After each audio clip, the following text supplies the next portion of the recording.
the reality of God's existence is obvious, simple, and natural. But the pride and the selfishness inside of the human heart suppresses that obvious truth. Why?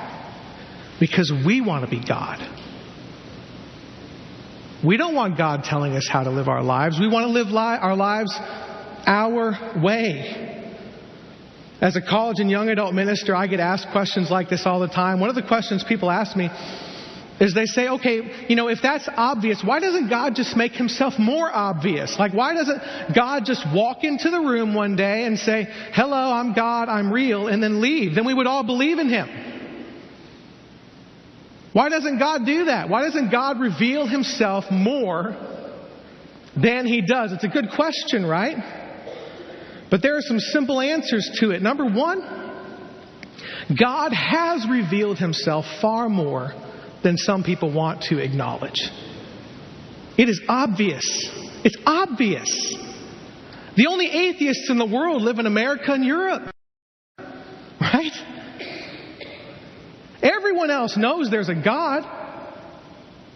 But we've developed a worldview in the West that justifies our actions.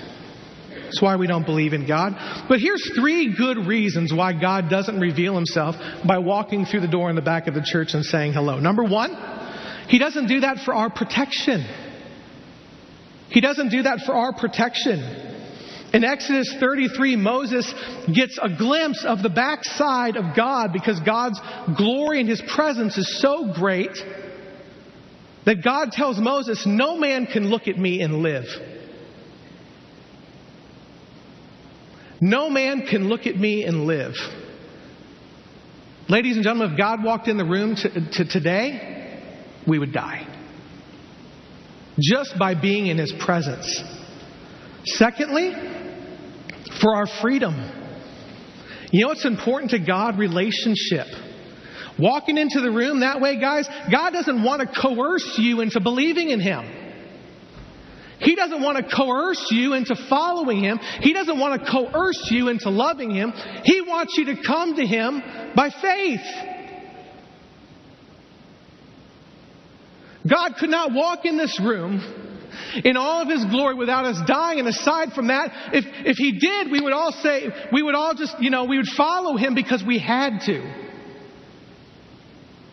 Have nothing to do with our hearts, really. And lastly, for our sanctification. Sanctification is just a $5 word for growing in your faith to become more like Jesus. And here's the thing, guys. By God revealing himself to us by faith, this amazing thing happens. We don't get all the truth at one time. We get pieces of God and pieces of God. And as that happens, we surrender more of our hearts and more of our hearts. And he reveals more and we surrender more. And he reveals more and we surrender more. And we become more and more like him and closer to him over time. And that's what God wants. He doesn't want to coerce people into a relationship with him. Do you know that God's number one goal for you isn't for you to get it together?